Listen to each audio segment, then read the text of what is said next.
बहू की घी। रोज की तरह विनीता किचन में काम कर रही होती है, तभी उसे हॉल में से अपनी सास की आवाजें आती है, जिसे सुनकर विनीता हॉल में आती है। पूरा साल होने को आ गया माँ जी, 2 टके भी नहीं बढ़ाती आप। 5 सालों से एक ही रेट है दूध का, ऐसे नहीं चलता। कम से कम 20 रुपये बढ़ाइए, नहीं तो अब मैं दूध नहीं दे पाऊंगा। इधर उधर जाने वाले लोग नहीं है हम। आज से दूध आ रहा है क्या हमारे पास तेरे तबेले से? पिछले 40 सालों से तेरे यहाँ से ही दूध आता है हमारे यहाँ। पहले तेरे नाना आते थे, हिम्मत थी क्या उनकी मेरी सास के आगे कुछ भी कहते। और एक तू है। इसी कारण तो आपको ज्यादा बोलते नहीं है माँ जी, वरना बाकी सभी के पास 60 रुपए के हिसाब से दूध जाता है और आप आज तक 40 ही देती है। इस बार हिसाब कर दीजिए, अगली बार से 60 ही लूंगा मैं। ये कहकर बड़बड़ाता हुआ अजीत वापस चला जाता है। ये अजीत सुबह सुबह हल्ला क्यों कर रहा था माँ जी, क्या बात हुई? अरे बताओ, 1 लीटर 20 रुपए के हिसाब से बढ़ाने को बोल रहा है, तो महीने का कितना हो गया? 1200। अरे नहीं, मैं नहीं देने वाली। तभी हाथ में सब्जी की थैली और घी का डिब्बा लिए किशन अंदर आता है।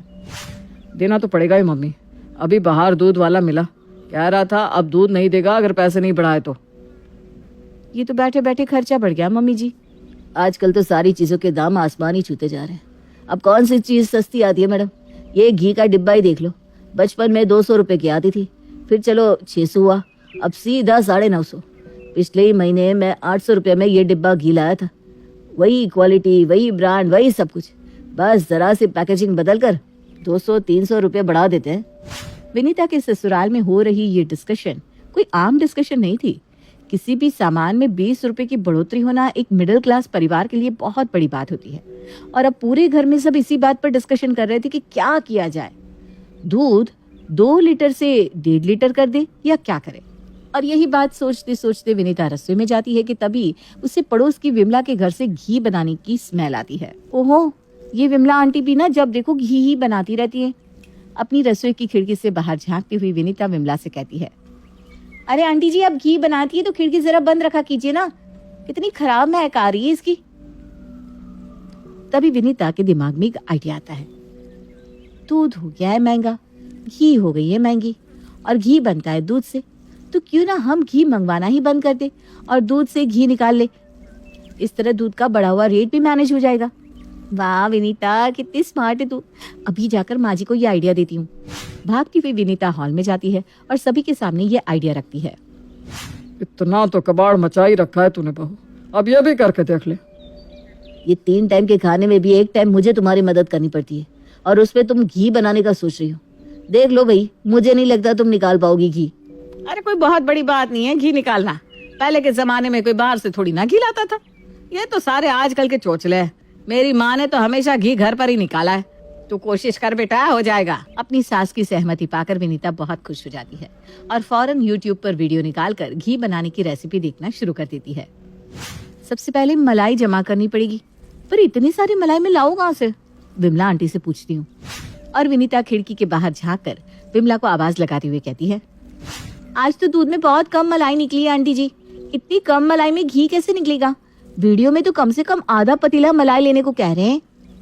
अरे वाह, मेरे घर के घी की सुगंध से नाक बंद करने वाली विनीता आज खुद घी बनाने वाली है। बढ़िया है। वैसे बेटा, वीडियो तो फिर भी कम मलाई बता रहा है, मुझे तो 1 पतीला लग जाता है, उसके बाद भी ना मुश्किल से 1 कटोरी घी निकलती है। अब उसमें भगवान के दिए की बत्ती भिगोऊं या खुद खाऊं? आपके पास अगर मलाई है तो आप जरा मुझे दे सकती है आंटी जी, आप तो घी बनाती रहती है ना, मैं आपको अगली बार वापस कर दूंगी। अरे मैं तो अभी घी निकाल ही रही हूँ बेटा, मेरे पास कहाँ से होगी मलाई? तू एक बार ना सुगंधा से पूछ, उसके घर पर कोई मलाई नहीं खाता, वो तो मलाई फेंक देती है। तो लग जाती है विनीता मलाई की खोज में, कभी इसके घर कभी उसके घर, और जमा कर करके मुश्किल से विनीता के पास 2 कटोरी मलाई जमा होती है, जो काफी तो नहीं थी। और तभी इत्तेफाक से आता है विनीता के फोन पर उसकी माँ का कॉल। अरे मम्मी का कॉल, मैं तो भूल ही गई थी। मम्मी तो दूध से मलाई निकाल कर जमा करती रहती है, मम्मी मेरी मदद करेगी। फोन उठाते ही विनीता अपनी सारी प्रॉब्लम अपनी माँ को बताती है। अरे वाह बेटा, बहुत अच्छी बात है। तू अगर मलाई निकालना चाहती है तो ये सच में अच्छा है। अपने घर का खाएगी तो शरीर में लगेगा।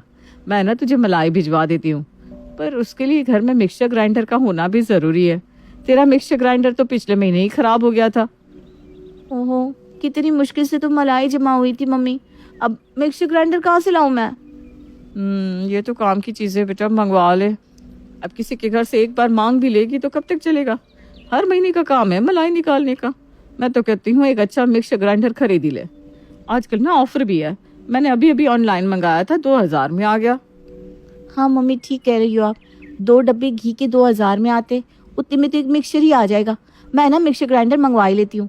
अब चाहे शाम दाम दंड भेद क्यों ना करना पड़े, एक मिक्सर ग्राइंडर तो मैं मंगवा कर रहूंगी। और एक खर्चा कम करने के लिए विनीता एक और खर्चा बढ़ा लेती है और जाकर किचन से एक मिक्सर ग्राइंडर लाने को कह देती है। ये तुमने क्या नया तोता पाल लिया यार, क्यों निकालना है घर पर घी? बाहर से तो ला रहा हूँ ना मैं।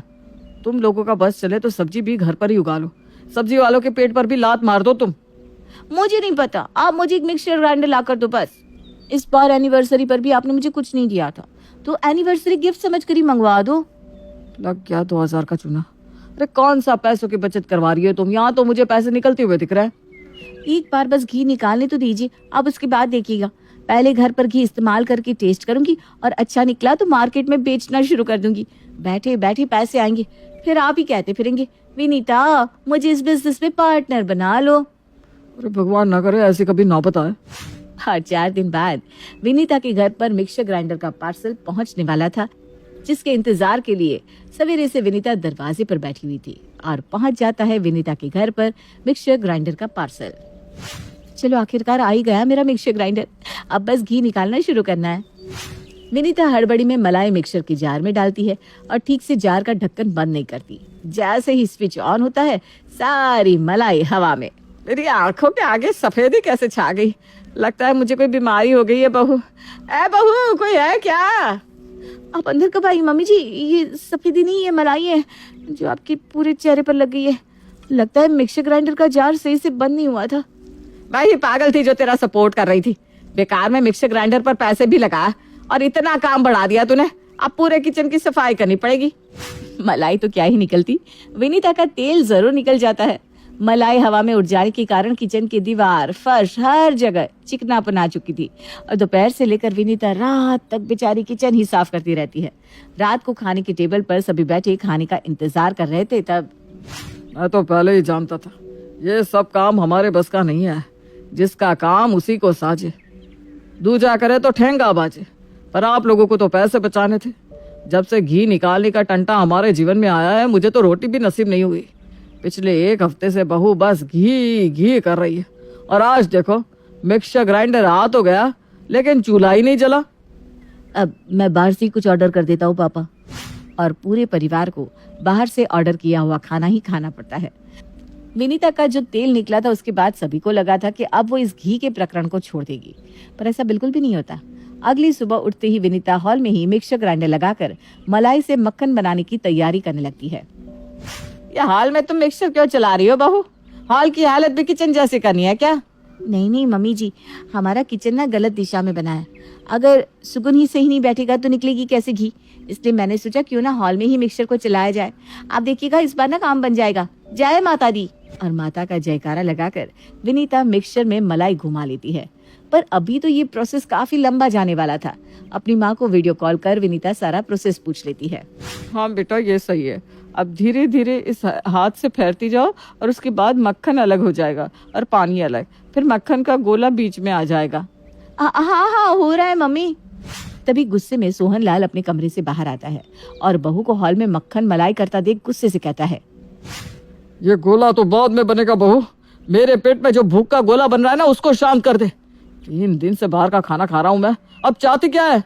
बस 10 मिनट पापा जी, मैं ये कर लूँ उसके बाद खाना बनाती हूँ। ये बस अभी हो जाएगा। मैं तो कहता हूँ कुछ दिनों के लिए हम एक कुक रख लेते हैं पापा, क्योंकि जब तक घी निकलेगा तब तक बाहर का खा खा कर हमारे शरीर से प्राण पंखे जरूर उड़ जाएंगे। यहाँ मैं खर्चा बचाना चाह रही हूँ और आप लोग कुक रखने की बात कर रहे हैं। हाथ हो गई कसम से। इस घर में आदमी अपनी पसंद से एक काम नहीं कर सकता। अब पहले मैं अपना खाना बनाऊं, उसके बाद घी निकालूं। यहाँ तो बहू रील्स बनाती है और पूरा ससुराल उसकी मदद करता है, और आप लोग तो मेरा बिजनेस शुरू होने के पहले ही उस पर प्रॉब्लम लगाने खड़े हो गए। कैसे बड़े आदमी आगे। तुझे घी निकालने किसी ने बोला भी तो नहीं था ना बहू। तो अपनी मर्जी से कर रही है सब, तब रसोई का काम तो करना ही पड़ेगा। और अब विनीता को 3 टाइम का खाना भी बनाना पड़ रहा था और घी बनाने की कोशिश तो जारी थी। और ये सब कुछ करने के बाद विनीता के अंदर से अब घी निकालने का सारा इंटरेस्ट निकलता जा रहा था। एक सुबह, ये मक्खन का गोला बन गया मम्मी, अच्छा लग रहा है। ये घी है क्या? अरे नहीं बेटा, ये तो अभी तैयार हुआ है मक्खन। पता है बचपन में मेरी माँ क्या कहती थी कि पहले के जमाने में ये गोला पूरी तरह इस पानी के ऊपर रहता था, पर जैसे जैसे कलयुग आते गया ये गोला नीचे आता गया, और जिस दिन इस पानी में गोला दिखाई देना बंद हो जाएगा कलयुग तो समाप्त हो जाएगा। तभी यशोदा कहती है, मुझे तो इस घी के कलेश से हमारे घर की शांति भी इसी तरह समाप्त होती दिख रही है। समधन जी कैसी है आप? नमस्ते। अब वो बच्ची है ना समधन जी, बच्ची है, आप लोगों के लिए अच्छा ही तो सोच रही है। अच्छा बेटा, तू ना अब इस मक्खन को किसी कढ़ाई में डालकर आग में तपा और जलते जलते इसमें से घी निकल जाएगा। चल मैं बाद में बात करती हूँ। हाँ? नमस्ते समधन जी। और हाँ विनीता, अब मुझे बार बार फोन मत कर, अपना ससुराल संभाल, समझी? अपनी बेटी के ससुराल वालों के बढ़ते गुस्से को देखकर अब सुषमा भी घबरा जाती है। और तभी अपने ऑफिस जाते हुए किशन विनीता से कहता है, एक बात कहकर जा रहा हूँ विनीता, आज ये मक्खन मलाई का काम छोड़ दो प्लीज। मेरे ऑफिस से मेरे बॉस आने वाले हैं, उन्हें प्रॉपर घर का देसी खाना खाना है, तो मम्मी तुम्हारी इस काम में मदद करती है। प्लीज खाना रेडी रखना, मैं शाम को बॉस के साथ घर आ जाऊंगा। और दोपहर के 3 बजे तक ही विनीता और यशोदा मिलकर सारा काम कर लेते हैं। किशन तो 5 बजे तक आएगा, तब तक मैं थोड़ी देर आराम कर लेती हूँ। तो भी थक गई होगी, जा आराम कर ले बेटा। ये कहकर यशोदा अपने कमरे में आराम करने चली जाती है। पर विनीता के मन में तो घी बनाने का कीड़ा अभी तक मरा नहीं था। अभी तो किशन को आने में 2 घंटे बाकी हैं, तब तक घी निकल ही जाएगा। अगर उनकी बॉस को घर की बनी हुई घी को गरम गरम रोटियों पर लगाकर दूंगी तो वो तो और खुश हो जाएंगे, और हो सकता है खुश होकर किशन की सैलरी भी बढ़ा दे। और अपनी माँ की बात याद कर पूरी तरह थकने के बाद भी विनीता कढ़ाई में मक्खन को पकाना शुरू कर देती है। जैसे जैसे मक्खन तपता जाता है एक महक आनी शुरू हो जाती है। आप सब में से जिसके भी घर पर कभी भी घी बनी होगी वो लोग इस महक से अच्छी तरह वाकिफ होंगे। ये एक ऐसी महक है जो किसी को भी नहीं बख्शती। और जैसे जैसे महक बढ़ती जाती है आसपास के लोगों को भी समझ में आने लगता है कि घी कभी भी तैयार होने वाला है। पर तभी विनीता की बदकिस्मती पर 4 चांद लगाते हुए दरवाजे पर पहुंच जाते हैं किशन और उसके बॉस। तुम्हारे घर से ये कैसे स्मेल आ रही है Kishan? I think I know this smell. Vinita मेरी नौकरी छुड़वा कर ही मानेगी। मेरे घर से नहीं सर, मेरे घर से तो स्मेल आ ही नहीं सकती। आप चलिए, आइए अंदर आइए। अब स्मेल बाहर जा रही है तो घर के कमरों में भी जाती है। स्मेल से यशोदा की भी नींद खुल जाती है और वो बड़बड़ाती हुई कमरे से बाहर आती है। थक हार कर सोने को गई थी और घर में ये महक आने लगी। इस विमला को भी ना शांति नहीं है, वही निकाल रही होगी घी। अच्छा तो ये है तुम्हारी मम्मी किशन। नमस्ते। आपको भी स्मेल आ रही है ना आंटी जी? मैंने अभी आपके बेटे से यही कहा पर उसने साफ साफ मना कर दिया कि मेरे घर से स्मेल नहीं आ रही है, पर ये स्मेल तो आपके किचन से ही आ रही है। क्या मैं एक बार आपके किचन में जाकर देख सकता हूँ? कुछ नहीं है किचन में सर, बिल्कुल भी नहीं। एक्चुअली हमारा घर थोड़ा पुराना है ना, किचन बहुत मेसी है सर। किशन के लाख मना करने के बाद भी उसके बॉस सीधा किचन में चले जाते हैं और गैस पर बन रहे घी को देख लेते हैं। ओह, तो ये घी आप बनाती है, वो भी खुद से, organically? Oh my God, please अगर आप मना करें तो क्या मैं ये घी अपने घर ले जाऊं? मुझे ना घर का बना घी बहुत पसंद है। बचपन में मेरी दादी बनाया करती थी, पर उसके बाद मैं फॉरेन चला गया और वहाँ कहाँ मिलेगा ऐसा घी। इंडिया लौटने के बाद कभी मुझे इस घी को खाने का मौका ही नहीं मिला। इतनी मुश्किलों से तो ये घी निकली थी। हाँ हाँ सर, इसमें पूछने वाली कौन सी बात है। विनीता, सर के लिए घी पैक कर देना। चलिए सर, अब हम खाना खा लेते हैं। ये देख कर ही मेरा तो पेट भर गया किशन। आई जस्ट लव घी। अब तो तुम्हारा प्रमोशन पक्का भाई, अब तुम्हारा प्रमोशन कोई रोक ही नहीं सकता। वैसे विनीता जी, आप घी पैक करना भूलिएगा मत, मैं बाहर हॉल में ही हूँ। विनीता बड़े ही उदास मन से अपने पति के बॉस को खाना परोसती है। अच्छे से खाने की तारीफ कर बॉस खाना खाते हैं और बाद में चले जाते हैं और अपने साथ ले जाते हैं घी, जिसके लिए विनीता का पिछले 15 दिनों से निकल रहा था तेल। चला गया मेरा घी। अब तो जो होना था हो गया बहू। किशन के बॉस की किस्मत में ही था वो घी, तो चला गया उनके पास। कोई बात नहीं, तू उदास मत हो। आज तेरे ही कारण तेरे पति को कितना बड़ा फायदा हुआ। अगली बार तू घी फिर से बना लेना और इस बार ना हम सब तेरी मदद करेंगे, ठीक है? नहीं नहीं नहीं, अब घी का प्राइस 1000 क्या 1500 भी हो जाए ना, मुझे फर्क नहीं पड़ता। मुझे नहीं बनाना घी।